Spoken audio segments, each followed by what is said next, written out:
సాహితీ ప్రియులకు నమస్సుమాంజలి. కాశీ మజిలీ కథలకు స్వాగతం. ఎద్దనపూడి సులోచన రాణి గారు రచించిన ప్రియసఖి 8వ భాగం. ఇప్పటి వరకు జరిగిన కథ.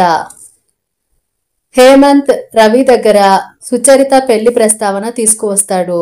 తనకి సుచరిత అంటే ఇష్టమని తన అభిప్రాయం కనుక్కుంటే వాళ్ళ అమ్మ వాళ్ళతో వచ్చి సంబంధం మాట్లాడతానని చెప్తాడు. సుచరిత ఆశ్చర్యపోతుంది. వాళ్లతో తను సరితూగగలనా అనేసి చాలా అనుమానాలు సుచరితకి ఉంటాయి. అవన్నిటికీ హేమంత్ సమాధానం చెప్తాడు.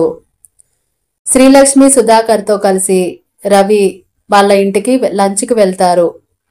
అక్కడ హేమంత్ వాళ్ళమ్మ అంతా హేమంత్ ఇష్టమని, వాళ్ళ అబ్బాయి ఇష్టమే తమ ఇష్టమని పెళ్లికి ఒప్పుకుంటుంది. అక్కడి వరకు చూశాం కదా. తర్వాత ఏం జరిగిందో చూద్దాం. అలాంటి లోపం ఏమీ ఉండదులేండి, హామీ ఇచ్చాడు సుధాకర్. ఏమిటో ఈ పెళ్లిళ్ల గురించి ఎన్నెన్నో అనుకుంటాం. ఎవరికి ఎక్కడ రాసిపెట్టి ఉందో అక్కడే జరుగుతుంది అంతే అంది ఆవిడ వేదాంత ధోరణిలో.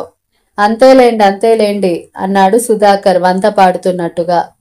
మిగతా విషయాలు అంది శ్రీలక్ష్మి మాట అందిస్తూ. అవును, ఈ పుచ్చుకునేవి కూడా నిర్మోహమాటంగా మాట్లాడుకోవడం మంచిది అన్నాడు సుధాకర్. ఆవిడ కళ్ళలో క్షణకాలం ఏవగింపు లాంటిది కనిపించింది. ఇచ్చిపుచ్చుకోవటాలా, మీరు మాకేమి ఇవ్వగలరు అనే నిరసన కనిపించింది. అంతలోనే తమాయించుకుంది నవ్వుతూ. అవన్నీ మనకి సంబంధం లేదు, వాళ్ళిద్దరూ స్నేహితులేగా, వాళ్ళిష్టం. ఏమైనా ఏం పుచ్చుకున్నా నాకు సంబంధం లేదు. మా ఆడపిల్లలకి అలాంటి ఆశలేమీ లేవు. నేను వాళ్ళని అలా పెంచి పెద్ద చేశాను. మేం డబ్బు ఆశతో మీ స్నేహితుడి చెల్లెల్ని చేసుకుంటున్నామని అనుకోవటం లేదు కదా మీరు అంది. అబ్బెబ్బే అదేం కాదు, సుధాకర్ త్వరగా జవాబు ఇచ్చాడు. మమ్మీ, నాకు పనుంది, శీలా దగ్గరికి వెళ్ళాలి గారంగా అంది ప్రతిభ గారాలు పోతూ. వెళ్ళమ్మా, నాకు పనుంది, నేను మిస్సెస్ పూర్ణిమకి వస్తానని చెప్పాను అంది భానుమతి. ఇక మేం వెళ్తామండి అన్నాడు రవి. ఆవిడ తల ఊపింది. వెంకమ్మ పిలిచింది. ఆవిడ పిలుపు ఎక్కడ వినిపిస్తుందోనని వేచి చూస్తున్నట్టుగా వెంకమ్మ వెంటనే వస్తున్నానమ్మా అని పలికింది. మరో నిమిషంలో వచ్చింది. అవి ఇక్కడికి తీసుకురా అంటూ పురమాయించింది. వెంకమ్మ అర్థమైనట్టే తల ఊపి వెళ్ళిపోయింది. 2 నిమిషాల్లో వెండి పల్లెంలో చీర, జాకెట్ గుడ్డ, పళ్ళు, పూలు తెచ్చి ఇచ్చింది. భానుమతికి సుచరితకి చీర పెట్టి ఇస్తూ, మా హేమంత్ మాకు ముందుగా చెప్పలేదు. చెప్పి ఉంటే నేను చాలా ఘనంగా నా ఫ్రెండ్స్ అందరినీ పిలిచి ఈ వేడుక చేసేదాన్ని అంది కిటికీ వంక క్రీగంటన కోపంగా చూస్తూ. ఆవిడ కళ్ళలో కోపం. ఆ వేడుక జరిపించలేకపోయినా, లేక హేమంత్ ముందుగా చెప్పలేదనా అని అనుకున్నాడు సుధాకర్. ఆవిడ చీర, పూలు, పళ్ళు ఇవ్వటం యాంత్రికంగా తనకి పురమాయించిన పని చేసినట్టు ఉంది గాని ఆప్యాయంగా లేదు. ఉండమ్మా, పూలు పెడతాను. శ్రీలక్ష్మి పల్లెంలో పూలు తీసి సుచరిత తలలో తురిమింది. వెళ్తానండి అందరూ ఒక్కొక్కరే ఆవిడికి వరుసగా చెప్పారు. ఆవిడ తల ఊపింది. ఆవిడ బయటకి వచ్చింది. హేమంత్ కారులో కూర్చున్నాడు. ప్రతిభ, వస్తావా, మీ ఫ్రెండ్ దగ్గర దింపుతాను అన్నాడు. నేను రానన్నయ్య, వేరే వెళ్తాను మర్యాదగా తిరస్కరించింది. కారు వెళ్తుంటే భానుమతి వెనక నిలబడి చూస్తోంది. ఆవిడ చూపుల్లో ఇప్పుడు తెచ్చి పెట్టుకున్న మర్యాద లేదు. ఆ చూపులు తన ఇంటికి వచ్చి తన విలువైన వస్తువుని కాజేసి వెళ్తున్న దొంగల్ని చూసినట్టు నిస్సహాయంగా, నిరసనగా, ఆగ్రహంగా ఉన్నాయి. హేమంత్ రవి వాళ్ళని ఇంటి దగ్గర దింపేశాడు. అతని ఇంట్లోకి రాలేదు.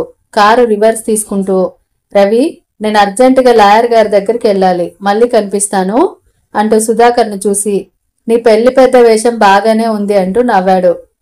వస్తాను సుచరిత వైపు చూసి కళ్ళతోనే వీడ్కోలు తీసుకొని వెళ్ళిపోయాడు. అందరూ ఇంట్లోకి వచ్చారు. ఏమర్రా, ఏమన్నారు? రాజమ్మ గారు ఆతుర్తగా అడిగింది. అందరూ వచ్చి ఆవిడ మంచం చుట్టూ చేరి కూర్చున్నారు. ఏమిటో అత్తయ్య గారు, ఎవరింటికో భోజనానికి వెళ్ళి వచ్చినట్టుగా ఉంది. నాకు పెళ్లి మాటల కోసం వెళ్ళి వచ్చినట్టే లేదు అంది శ్రీలక్ష్మి. నా బాధ్యత నేను సరిగ్గా నెరవేర్చానత్తయ్య, ఒక్క మాట ఎక్కువ కూడా మాట్లాడలేదు అన్నాడు సుధాకర్. ఒక్కళ్ళనైనా పెద్దవాళ్ళని తీసుకెళ్ళకపోతిరి, పిల్ల మూక, మీకేం తెలుస్తుంది? ఏం అవాకులు చవాకులు వాగుతారోనని హడలు చస్తున్నాను అంది ఆవిడ. భోజనం బ్రహ్మాండంగా ఉంది అత్తయ్య గారు. తినలేనన్ని స్వీట్లు, ఎన్ని రకాలో. ఏమిటో ఆడపిల్ల వాళ్ళం, మనం పిలిచి వారికి పెట్టాల్సింది పోయి మనమే వెళ్లి సుష్టుగా తిని వచ్చాం అత్తయ్య గారు. ఇల్లు ఎంత పెద్ద భవంతి అనుకున్నారు?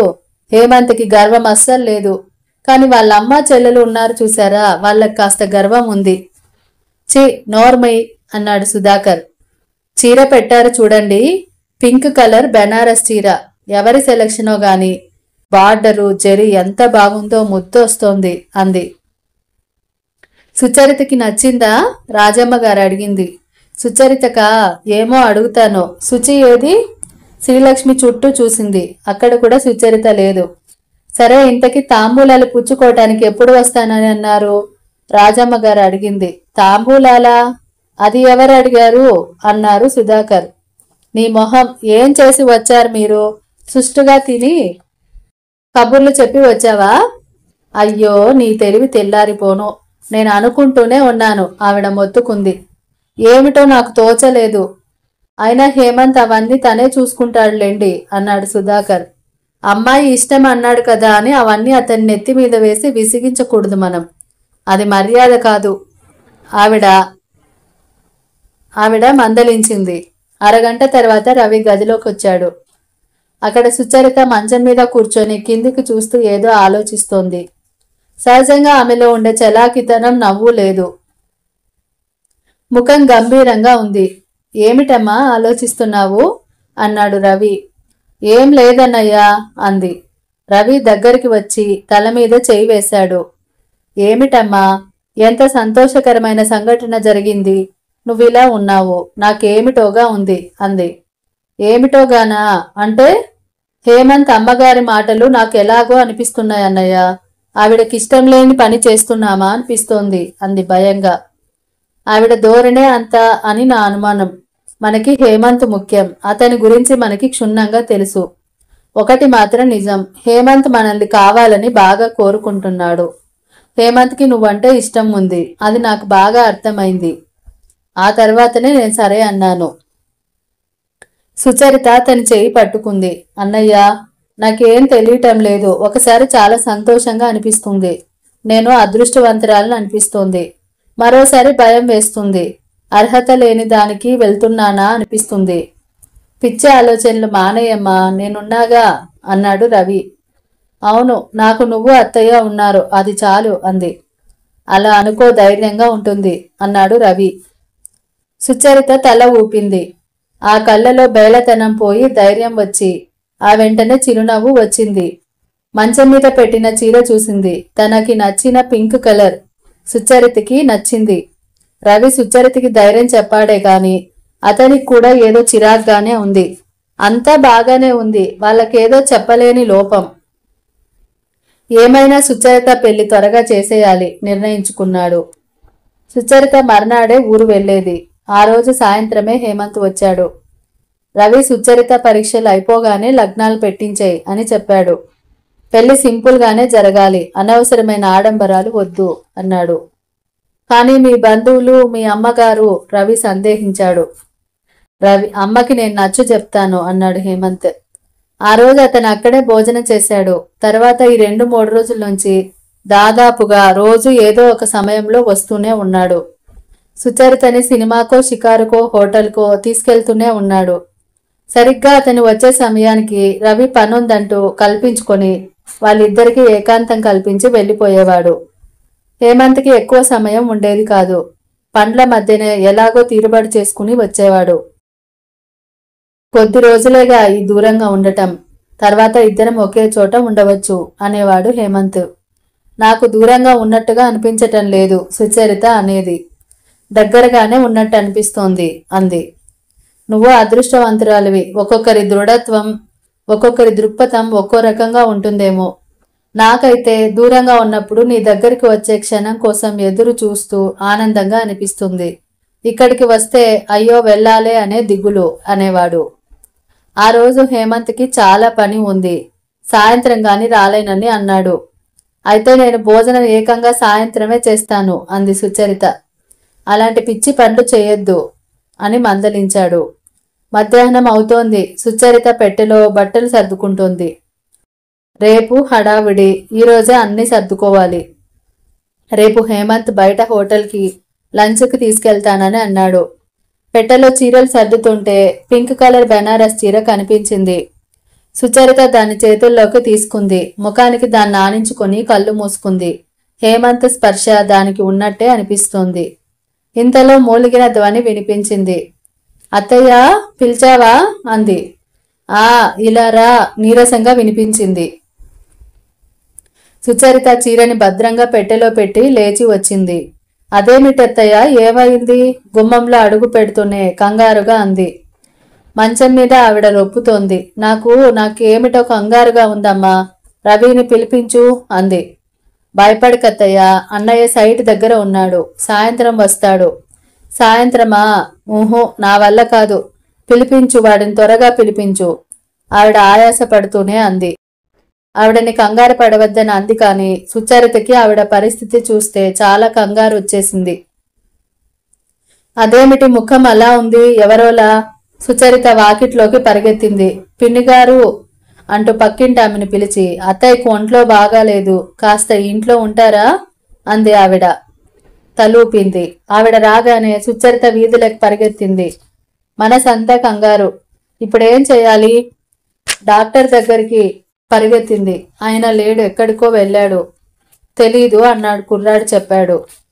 సుచరిత క్లినిక్లో నుంచి బయటకు పరిగెత్తుకొచ్చింది. ఎదురుగా ఉన్న షాపులకి పరిగెత్తి హేమంత్కి ఫోన్ చేసింది. అవతల భానుమతి గారే తీసింది.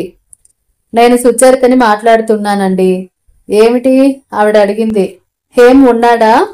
ఇంట్లో లేడు. ఎందుకు? అత్తయ్యకి ఒంట్లో బాగాలేదండి. అలాగా? అయితే హేమ్ ఏం చేస్తాడు? డాక్టర్ దగ్గరికి తీసుకెళ్ళు. ఇంతలో అక్కడికి హేమంత్ వచ్చినట్టున్నాడు. డాక్టర్ ఏమిటి మమ్మీ అన్నాడు. నా ఫ్రెండులే అంది. ఆవిడ ఫోన్ పెట్టేసింది. మళ్ళా ఫోన్ మేగింది. ఈసారి అతనే తీశాడు. అతను స్టన్ అయిపోయాడు. సుచి అడిగాడు. ఎందుకంటే సుచరిత తానుగా స్వయంగా ఈ ఇంటికి ఫోన్ చేయడం ఇదే ప్రథమం. నువ్వు లేవని అన్నారే? హేమ్ అత్తయ్యకి అస్సలు ఒంట్లో బాగాలేదు, అన్నయ్య సైట్ దగ్గర ఉన్నాడు, నేను ఇప్పుడే వస్తున్నాను, కంగారు పడుకు. అతను ఫోన్ పెట్టేశాడు. 10 నిమిషాల్లో అతని కారు వస్తూ కనిపించింది. పొద్దుట కూడా బాగానే ఉంది. అతనికి ఎదురు వస్తూ అంది. హేమంత్ ఇంటి లోపలికి వచ్చాడు. అప్పటికే రాజమ్మ గారు అపస్మారక స్థితిలో ఉంది. మాట పోయింది.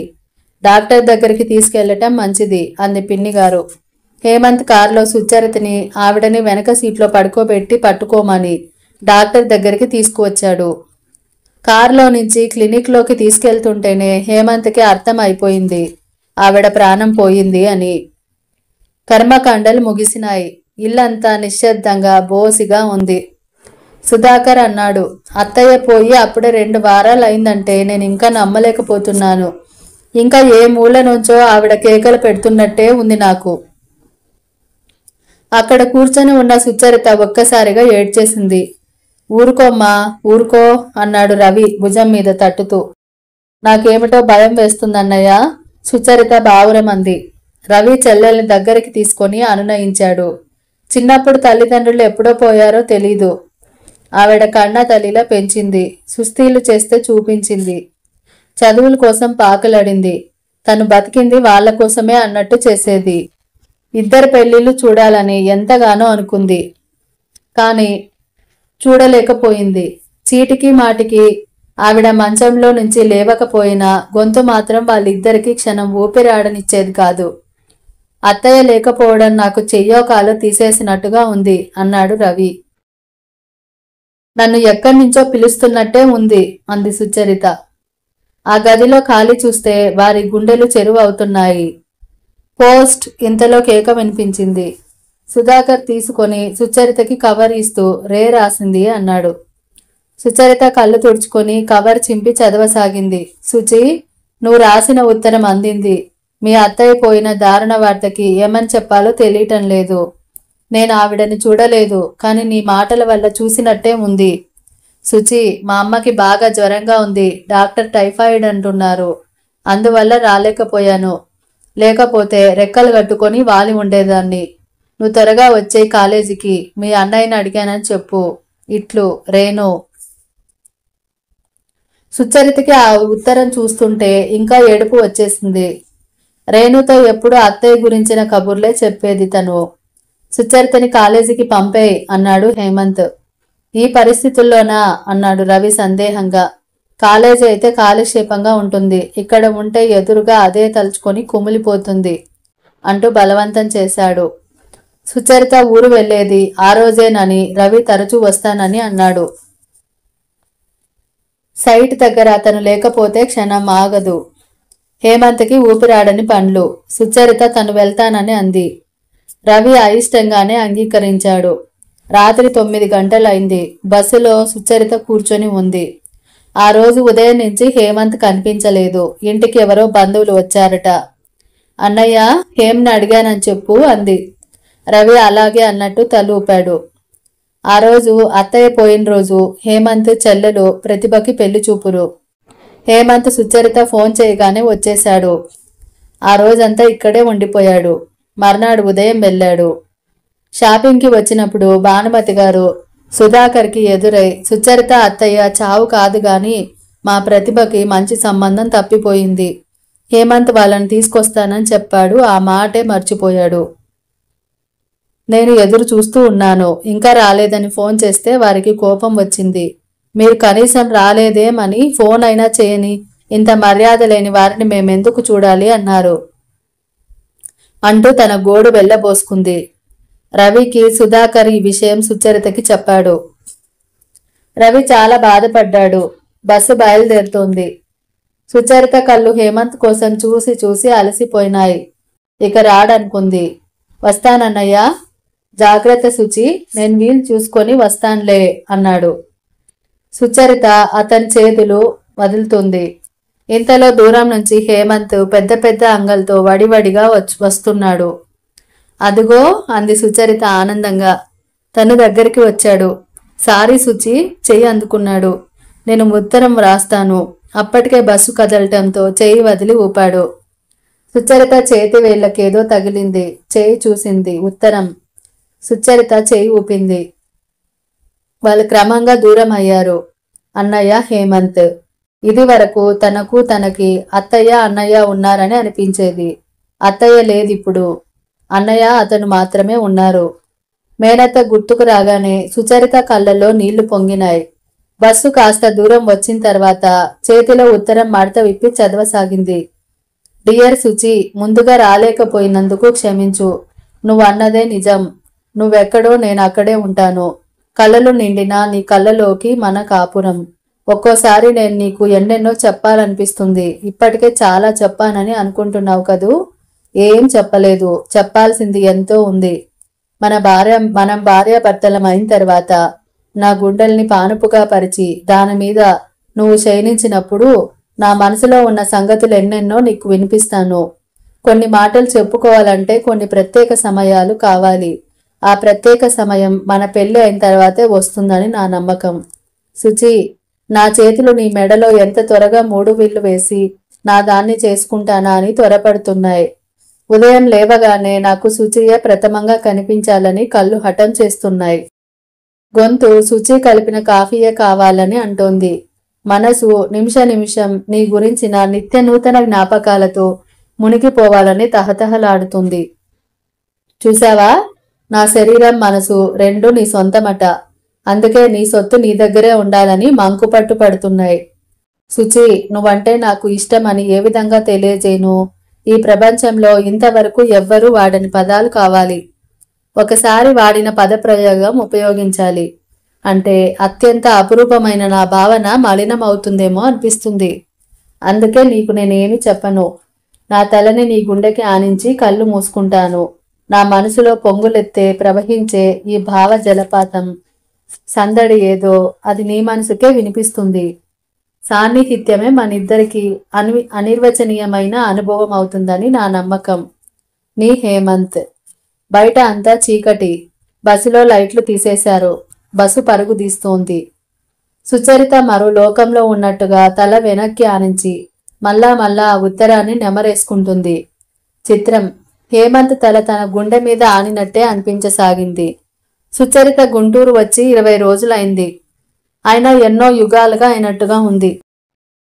రవి దగ్గర నుంచి రోజు విడిచి రోజు ఉత్తరం వస్తూనే ఉంది. హేమంత్ తప్పకుండా రోజుకొకటి, ఒక్కొక్క రోజున 2-3 గ్రీటింగ్ కార్డ్స్ పంపిస్తున్నాడు. అవి అందుతూనే ఉన్నాయి. అతను పండ్ల మీద మెద్రాసు, బెంగళూరు తిరుగుతూనే ఉన్నాడు. ఎక్కడ ఏ ఊళ్ళో ఉన్నా అక్కడ ఆ పూట ఒక గ్రీటింగ్ కార్డో, టెలిగ్రామో, ఉత్తరమో సుచరితకి వస్తూనే ఉన్నాయి. రూమ్మేట్స్కి కుతూహలంగా అనిపిస్తోంది. సుచరిత వచ్చిన 4 రోజులకి రేణు దగ్గర నుంచి ఉత్తరం వచ్చింది. పినతండ్రి కొడుకు పెళ్ళట. నేను హైదరాబాద్ వెళ్తున్నాను. అసలు నువ్వు ఇంత దూరంగా ఇంత తొందరగా గుంటూరు వస్తావని అనుకోలేదు. అసలు ఏం ముంచుకుపోయిందని నువ్వు అలా పరిగెత్తావో నాకు అర్థం కావటం లేదు. నేను పెళ్లికి వస్తానని బయలుదేరింది అసలు నిన్ను చూద్దామని. సరే మీ అన్నయ్యని చూసి వస్తానులే అని రాసింది. సుచరితకి రవికి రేణు రాస్తోందని ఉత్తరంలో తెలియజేసింది. సుచరితకి హేమంత్కి తను తిరుగు జవాబు ఏమైనా గ్రీటింగ్ కార్డ్స్ పంపాలని, కానీ చూస్తే ఒక్కటి కూడా నచ్చింది కనిపించలేదు. హేమంత్ పంపే కార్డ్స్, ఉత్తరాలు రోజుకో రకంగా ఉంటాయి. ఒక్కోసారి ఎంతో ఉత్సాహంగా, ఈ ప్రపంచంలో ఆనందం అంతా తనదే అన్నట్టుగా, అందులో సగం సుచరితని తనతో కలిసి పంచుకోమని ఆర్తిస్తున్నట్టుగా. మరో రోజు చాలా దిగులుగా, ఏదో పోగొట్టుకున్నట్లుగా, అసలు ఈ జీవితంలో ఇన్ని కలతలు ఎందుకు అని విచారపడుతున్నట్టుగా, సుచరిత అనే తోడు కోసం తప్పించిపోతున్నట్లుగా. ఆ ఉత్తరాలు, గ్రీటింగ్ కార్డ్స్, టెలిగ్రామ్స్ చూస్తుంటే సుచరితకి ఒక్కోసారి చిత్ర విచిత్రంగా అనిపిస్తోంది. హేమంత్లో ఇన్ని ఆలోచనలు ఉన్నాయా? అతను అందరికీ కనిపించేట్లుగా కేవలం వ్యాపారానికి సంబంధించిన మనిషి మాత్రమే కాదు అనిపించసాగింది. హేమంత్ ఆంతర్యపు లోతుల్ని అనేక కోణాల నుంచి చూపిస్తున్నట్లుగా ఆ ఉత్తరాలు, గ్రీటింగ్ కార్డ్స్, టెలిగ్రామ్స్ సుచరిత అత్యంత అపురూపమైన వాటిలాగా పెట్టెలో దాచుకోసాగింది.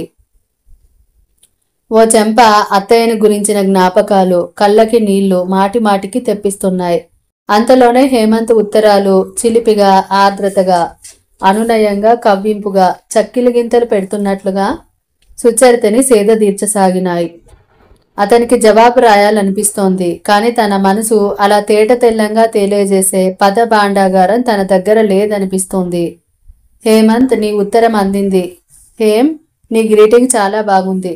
హేమ్ డియర్, టెలిగ్రామ్ చూడగానే నా కళ్ళల్లోకి నీళ్లు వచ్చేశాయి.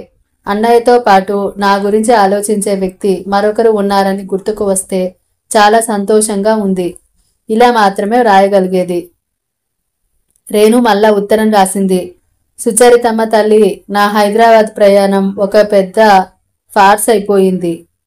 మా అమ్మ నాకు చెప్పలేదు. అసలు నన్ను పెళ్లికి తీసుకెళ్ళింది పెళ్లి చూపులకట. అక్కడ చెప్పగానే నాకు ఒళ్ళు మండిపోయింది. నేనెంచక్క అమ్మకి చెప్పకుండా మీ ఇంటికి చెక్కేశాను. పాపం రవి ఇంట్లోనే ఉన్నాడు.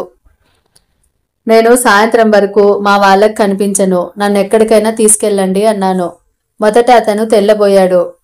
నన్ను మోసం చేసిన వారిని నేను చేస్తాను. చివరికి ఆ వ్యక్తి మా అమ్మ అయినా సరే అన్నాను.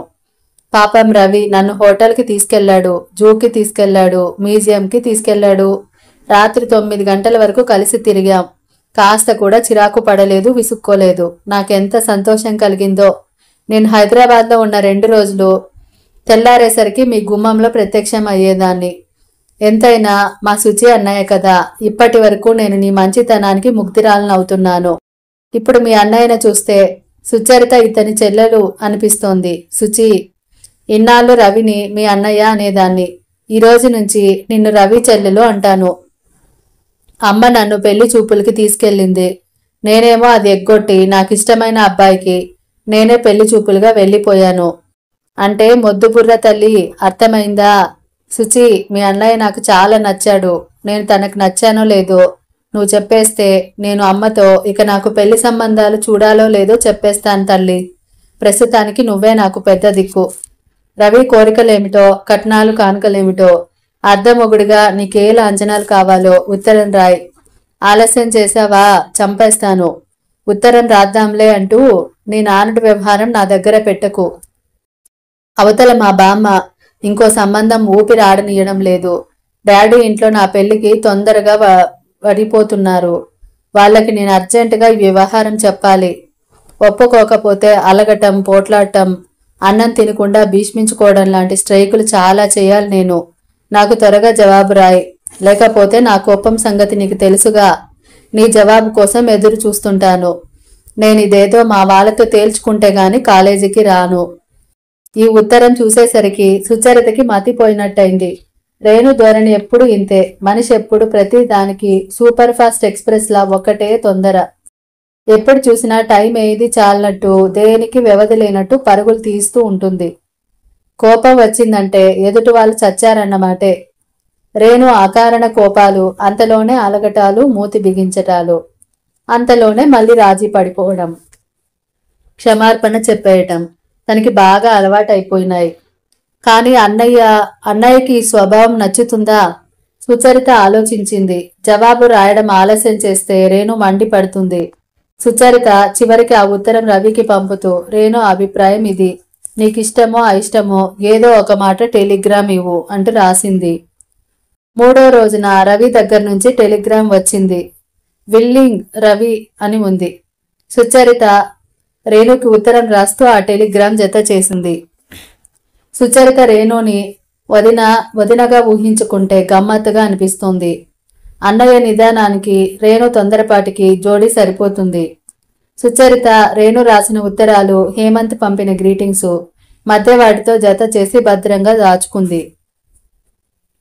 ఆ రోజు ఉదయం సుచరిత అప్పుడే డ్రెస్ చేసుకుని కాలేజీకి వెళ్లటానికి పుస్తకాలు తీసుకుంటోంది. రేణు కూడా లేకపోవడంతో కాలేజీ మహా విసుగ్గా ఉంది. అప్పటికప్పుడు బట్టలు సర్దుకుని హైదరాబాద్ వెళ్ళిపోదామా అన్నంత చిరాగ్గా ఉంది. ఇంతలో రూమ్మేట్ సుశీల వచ్చి, నీకోసం ఎవరో వచ్చారు అంది. నా కోసమా? వచ్చాడు నేను అనుకుంటూనే ఉన్నాను. నేను లేనని చెప్పు అంది. అదేమిటి అంది సుశీల. అది అంతే, నీకు పుణ్యం ఉంటుంది, నేను లేనని చెప్పు. చూడు, ఆయన ఒక పట్టాన వెళ్ళడు, 1,00,000 ఆరాలు అడుగుతాడు. నేను లేనని, ఎప్పుడు వస్తానో ఎక్కడికి వెళ్ళానో నీకు తెలియదని చెప్పు. సుశీల తల ఊపి వెళ్తుంటే సుచరిత మళ్ళీ పిలిచింది. చూడు, ఆయన వెళ్ళిన తర్వాత చెప్పు, నేను ఇక్కడే కూర్చుంటా అంది. అలాగే. సుశీల వెళ్ళిపోయింది. సుచరిత పెద్దగా నిట్టూరుస్తూ తల మీద చేయి పెట్టుకుని కూర్చుంది. అసలే విసుగు పుట్టి చూస్తుంటే మధ్యలో ఈ సుబ్రహ్మణ్యం గారు ఒకరు. తమకి దూరపు బంధువట. ఆయనకి 4 కూతుళ్ల పెళ్లికి ఉన్నారట. రవికి సంబంధం. సుచరితని వచ్చి పిల్లల్ని చూడమంటాడు. ఇప్పుడు కాదు అంటే వినడు. ఒకటే సోది చెబుతాడు. జిడ్డులా వదలడు. సుచరితకి అసలే మొహమాటం. నిష్కర్షగా చెప్పలేదు. అందుకే ఆయనంటే భయం. 1/2 గంట తర్వాత సుశీల తిరిగి వచ్చింది. ఆయన వెళ్ళాడా అంది సుచరిత. నువ్వన్నదే నిజం. యక్ష ప్రశ్నలు వేశాడు. ఓ పట్టాన వదల్లేదు. చెప్పలేక చచ్చాను అంది సుశీల. ముసలాయన అంతే, ఒట్టి చాదస్తపు మనిషి. ముసలాయన కాదులే, పరుచుకుడాడే వచ్చింది. ఓహో, ముసలాయన కాదా వచ్చింది? వాళ్ళ అబ్బాయిని పంపిస్తానని అన్నాడు. ఈరోజు నా మీద ఆస్త్రం ప్రయోగించాడన్నమాట అంటూ పుస్తకాలు తీసుకుని బయలుదేరింది. తను వచ్చి వెళ్ళానని చెప్పమన్నాడు. మళ్ళీ సాయంత్రం వస్తాడట. పాపం ముందే చెప్పాడు. కానీ నేనిక కాలేజీకే రాను, ఏ సినిమాకైనా పోతాను. పేరు చెప్పాడు, హేమంత్. ఏమిటి? గుమ్మం దాటబోతున్న సుచరిత గిరుక్కున వెనక్కి తిరిగింది. అప్పటికే సుశీల స్నానానికని బాత్రూంలోకి వెళ్లి తలుపులు వేసుకుంది. సుచరిత మెరుపులా వచ్చి పుస్తకాలతో తలుపుల్ని గబగబా బాధేసింది. పేరు ఏమిటన్నావు? హేమంతట అరుస్తూ చెప్పింది సుశీల. హేమంత్ అంటే హేమంత్ అనుకోలేదు కదా నువ్వు? కాదు, నాకు చెవులు లేదుగా. హేమంతట. మనిషి బాగున్నాడు, మంచి రంగు, ఎంత చక్కటి క్రాఫ్ అనుకున్నావు. ఏమిటి? సుచరిత వెనక్కి తిరిగి బయటకి పరిగెత్తింది. అక్కడ ఎవరూ లేరు. బయటకి వచ్చింది. అక్కడ హేమంత్ వాచ్మ్యాన్కి కాగితం మీద ఏదో రాసి ఇస్తున్నాడు. హేం పరుగున వచ్చి చేయి పట్టుకుంది. అతను ఉలికిపాటుగా తిరిగి చూసి ఆశ్చర్యపోయాడు. అతని కళ్ళలో ఆశాభంగం, చిరాకు మాయమైంది. ఆనందం వెల్లువలా వచ్చింది. సుచరిత ముఖంలో నమ్మలేనంత ఆశ్చర్యం, సంభ్రమం, తొట్రుపాటు వాటితో చిగురాకులా కంపిస్తోంది. హేమంత్ రాయటం మర్చిపోయినట్లుగా ఇటు తిరిగి సుచరిత 2 భుజాలు గట్టిగా పట్టుకొని, ఇదేమిటి నువ్వు లేవని చెప్పింది? ఆ నల్లపిల్ల అన్నాడు. నేనే లేనని చెప్పమన్నాను. నువ్వా? ఎందుకు? వచ్చింది నువ్వని నాకేం తెలుసు? నీకోసం ఇంకెవరు వస్తారు? సుబ్రహ్మణ్యం గారని మా బంధువు, అన్నయ్యకి సంబంధమట. వాళ్ళ అమ్మాయిని చూడమని ప్రాణం తీస్తున్నాడు. హేమంత్ ఈ మాట వినగానే ఒక్కసారి నవ్వాడు. నవ్వుతూనే సుచరిత చేయి పట్టి అక్కడ ఆపి ఉంచిన జీప్ వైపు తీసుకెళ్లి అందులో ఎక్కించాడు. తను కూర్చొని స్టార్ట్ చేస్తూ అన్నాడు, ఒక్క క్షణం ఉంటే వెళ్ళిపోయేవాడిని కదా. అనుకోకుండా అమరావతిలో ఒక పని తగిలింది. మేం ముగ్గురం ఫ్రెండ్స్ కలిసి బెజవాడ వచ్చాము. వాళ్ళు బెజవాడలో ఉన్నారు. నేను అమరావతిలో పని చూసుకుని రాత్రికి వచ్చేస్తానని వచ్చాను. మేము అర్జెంటుగా రేపు రాత్రికి హైదరాబాద్లో ఉండాలి. నేను అమరావతి వెళ్తూ రేపు తీసుకెళ్తే నా పని అయి తిరిగి వచ్చే వరకు నాతో కలిసి ఉంటావు కదా అనుకున్నాను. తీరా వస్తే ఆ నల్ల పిల్ల అలా బుకాయించేసరికి నాకు మతిపోయింది. ఓ పక్క టైం అయిపోతుంది. ఇక తిరిగి వచ్చేటప్పుడు చూడవచ్చునని ఆ అమ్మాయికి చెప్పాను. నాకే అనుమానం వేసింది. అందుకే మళ్ళా అతనికి నేను వచ్చానని ఉత్తరం రాసి నీకు ఇమ్మని ఇస్తున్నాను. అసలు ఆ నల్లపిల్ల అబద్ధం చెబుతుందని నాకు అప్పుడే అనుమానం వేసింది. సుచరిత చెయ్యి అతని చేతిలో బిగిసి అతని గుండెల దగ్గర ఆనింది. అతని వేళ్లు సుచరిత వేళ్లను బిగించి పట్టుకున్నాయి. నాకేం తెలుసు? నేను సుబ్రహ్మణ్యం గారు అనుకున్నాను. అనవసరంగా అరగంట లోపల కూర్చుండిపోయాను అంది. ఆ సుబ్రహ్మణ్యం ఎవరో గాని మన టైం తినేశాడు కదా అన్నాడు. సుచరిత పక్కున నవ్వింది. హేమంత్ కూడా నవ్వాడు. అతని చేతి వేళ్లు సుచరిత చేతిని పెదవుల దగ్గరికి తెచ్చుకున్నాయి. సుచరిత నిటారుగా కూర్చుంది. అతని పెదాల స్పర్శ విసత్తువుల శరీరమంతా పాకినట్టుగా ఉంది. రవి నువ్వు ఎలా ఉన్నావా అని ఒకటే కంగారు పడుతున్నాడు. ఈ ప్రయాణం వచ్చి చేస్తున్నాను కాబట్టి సరిపోయింది. లేకపోతే తనే వచ్చేవాడేమో. నయమే, నేను అసలు ఇందాక పెట్టి సర్దుకుని బస్టాండ్కి వెళ్ళిపోదామా అనుకున్నాను సుమా. నిజంగానా?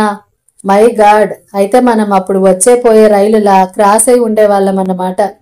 అతని చేయి వదిలి సుచరిత భుజం చుట్టూ చేయి వేసి దగ్గరికి తీసుకున్నాడు.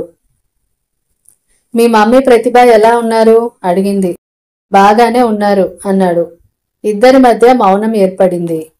అకస్మాత్తుగా మూగతనం వచ్చినట్టు మాటలే కరువైనాయి. అయినా అతని సాన్నిహిత్యం స్పర్శ సుచరితకి ఎన్ని మాటలు చెబుతున్నట్టే ఉంది. ఇక్కడితో కథను ఆపుతున్నానండి. తరువాయి భాగం నెక్స్ట్ ఎపిసోడ్లో విందాం. మీకు గనక కథ నచ్చినట్టయితే తప్పకుండా లైక్ చేయండి, షేర్ చేయండి. మరి అప్పటి వరకు సెలవు తీసుకుంటూ మీ కల్పన బండారు.